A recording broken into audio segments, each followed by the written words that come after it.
आज हम नायिका के भेदों का वर्णन करेंगे द्वितीय प्रकाश के अंतर्गत। और हमने अब तक नायक के गुणों के आधार पर और श्रृंगारिक अवस्था के आधार पर सहनायक और प्रतिनायक के विभिन्न भेदों का वर्णन हम पढ़ चुके हैं, और उसके साथ ही नायक में कौन कौन से सात्विक गुण होने चाहिए उसका हम विस्तार पूर्वक अध्ययन कर चुके हैं। अब हम नायिका के भेदों के बारे में पढ़ेंगे कि नायिका जो है वो कितने प्रकार की होती है। स्वान्या साधारण स्त्रीति तद्गुणा नायिका त्रिधा।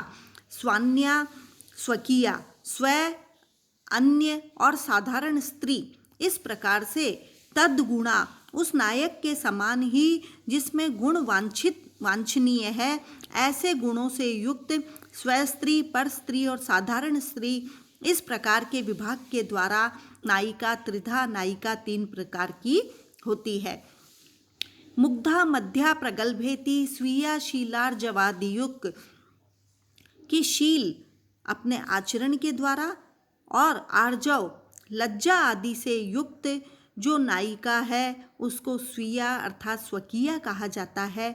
मुग्धा, मध्य और प्रगल्भा, इस प्रकार से यह स्वकीय नायिका पुनः 3 भागों में विभाजित की गई है। अब उसमें प्रथम प्रकार जो है उसका वर्णन लक्षण बताते हुए कहा है, मुग्धा नववयः कामा रतौ वामा मृदुः क्रुधि। जो मुग्धा नायिका है, मुग्धा नायिका उसे कहा गया है जो नववयः नवीन उम्र में पदार्पण कर रही हो और जो कामा रतौ काम वासना में रुचि रखने वाली हो, किंतु रति क्रीड़ा से जो निरत रहती है अर्थात कतराती है, और क्रुधि मृदुः और जो क्रोध करने में भी कोमल होती है, ऐसी नायिका को मुग्धा नायिका कहा गया है।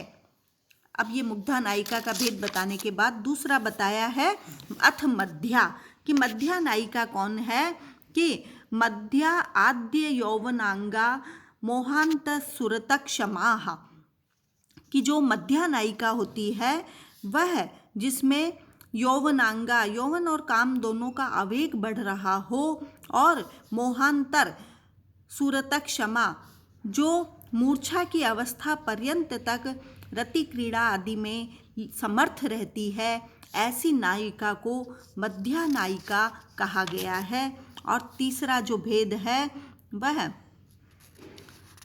बताया है कि प्रगल्भा, जो प्रगल्भा नायिका होती है, यौवनांधा स्मरोन्मत्ता प्रगल्भा दयितांग के विलीयमानेव आनंदात रतारंभेपि चेतना।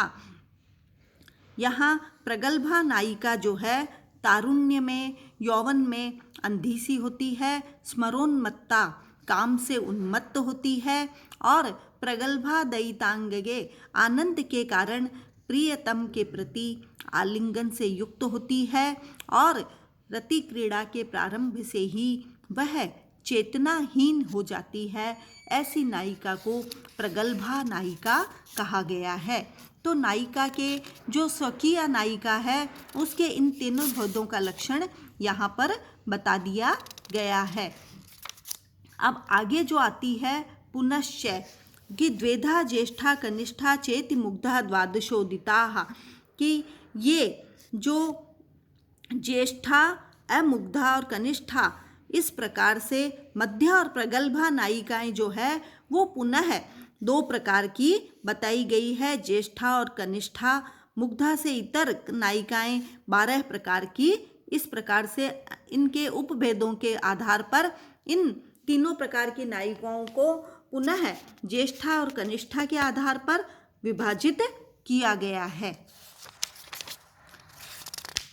अब दूसरी आती है परकीय नायिका।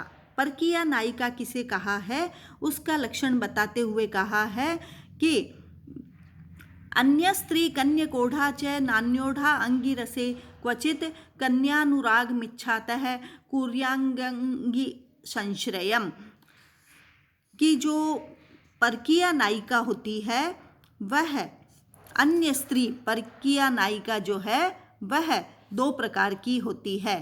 कन्याकोढ़ा एक कन्या होती है और एक अन्योढ़ा जो विवाहिता स्त्री होती है। और इसमें प्रधान रस जो है अंगी रसे क्वचित, अंगी रस में परोढ़ा का आलंबन के रूप में वर्णन कभी भी नहीं किया जाना चाहिए। अर्थात अन्य की विवाहिता स्त्री को प्रधान रस का आलंबन नहीं बनाना चाहिए। कन्या के अनुराग को तो कवि अपने प्रबंध में अपनी इच्छा से प्रधान रस या अप्रधान रस का आलंबन बना सकता है। अर्थात कन्या अंगी रस की का नायिका हो सकती है और अप्रधान रस की भी, यह कवि की इच्छा पर ही निर्भर करता है। तो इस प्रकार से किस प्रकार से इनमें रसों का प्रयोग किया जाना चाहिए उसका वर्णन यहाँ पर बताया गया है। साधारण स्त्री गणिका कला प्रागल्भ्य धौर्तयुग की जो साधारण स्त्री होती है, गणिका को साधारण स्त्री अर्थात सामान्य नायिका कहा गया है। यह कला प्रागल्भ्य धौर्तयुक्त, वह कला प्रगल्भता और धूर्तता से युक्त होती है। ऐसी नायिका को गणिका या साधारण स्त्री के रूप में कहा गया है जो विभिन्न कलाओं में लीन रहने का कार्य करती है। रक्तैव तु प्रहसने नैषा दिव्य नृपाशये, और प्रहसन के अंतर्गत, प्रहसन जो रूपक का एक अंग है, प्रकार है, उस प्रहसन से भिन्न अन्य रूपकों में गणिका या साधारण स्त्री को नायक के प्रति अनुरक्त ही अंकित करना चाहिए। किंतु जिस रूपक का आश्रय कोई दिव्य राजा या नायक हो, दिव्य नृपाशय राजा या नायक हो, तो उस रूपक में इस प्रकार की नायिका का प्रयोग जो है, गणिका आदि का प्रयोग वहाँ पर वर्जित बताया गया है, अर्थात उसका वर्णन नहीं करना चाहिए। अथ भेदांतराणि, उसके बाद उस नायिका को, नायिका का जो सामान्य नायिका है वह अनूढ़ा, ऊढ़ा, स्वयंवरा, स्वैरिणी, वैश्या, रूपजीवा, विलासिनी, गणिका आदि के रूप में अनेक प्रकार की श्रेणी के अंतर्गत विभाजित की गई है। अब नायिका के अन्य भेदों का निरूपण करते हुए पुनः कारिकाकार कहते हैं कि आसाम अष्टौ अवस्था शु स्वाधीन पतिकादिका। आसाम मन इन नायिकाओं की स्वाधीन पतिका आदि 8 अवस्थाएं जो है वो बताई गई है कि नायिकाएं जो है वो अन्य रूप के अनुसार 8 प्रकार की पुनः एक विभाजन और यहाँ पर बताया गया है कि स्वाधीन पतिका, वासक सज्जा, विरहोत्कंठिता, खंडिता, कलहांतरिता, विप्रलब्धा, प्रोषित प्रिया तथा अभिसारिका। ये 8 अवस्थाएं स्वकीय अर्थात परकीय एवं सामान्य नायिकाओं की हुआ करती है। यद्यपि मुग्धा, मध्य आदि नायिका होना भी स्त्रियों की अवस्था रूप ही है। दूसरे शब्दों में स्वकीय आदि नायिका होना भी स्त्रियों की एक अवस्था विशेष है। तथापि स्वाधीन पति का दूसरे तरह की अवस्थाओं का अभिधान पूर्व की अवस्थाओं में धर्मित्व प्रतिपादन के लिए किया गया है। इस प्रकार से अवस्थाओं के आधार पर इन नायिकाओं के ये 8 भेद पुनः विभाजित किए गए हैं। तो यहाँ इन्हीं भेदों को विस्तार पूर्वक आगे की कारिकाओं के अंतर्गत बताया गया है। अब आगे कहा है अथ आसाम सहायिन्य है। इन 8 प्रकार की ये नायिकाएं और पूर्वोक्त भेद जो बताए गए हैं उनके अतिरिक्त सह नायिकाओं का भी रूपक में वर्णन किया जाता है। वे हैं दूत्योदासी, सखी कारु, धात्रेयी, प्रतिवेशिका, लिंगिनी, शिल्पिनी, स्वमचय, नेत्रिमित्र गुणान्विता। दूत्य, दूतियाँ, दासी, सखी, सखियाँ, कारु अर्थात धोबिन, नाइन आदि, धात्रेयी, धाय माँ, और प्रतिवेशिका, कन्या, पड़ोसिन, लिंगिनी, सन्यासिनी, शिल्पिनी, और शिल्पिनी में चित्रकार, माली आदि की स्त्रियां, और स्वयं नायिका की नेत्र मित्र गुणान्विता जो दूतियां होती है। इन दूतियों को नायक के मित्र के समान नेत्र मित्रवत पीठ, मर्द, विट, विदूषक आदि के गुणों से युक्त होती है। जैसे नायक के सहनायक होते हैं और उनमें जो गुण विद्यमान होते हैं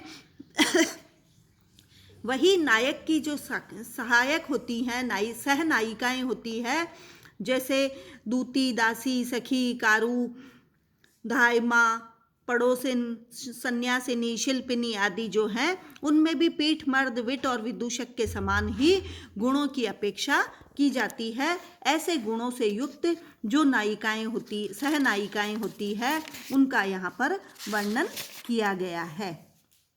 धन्यवाद।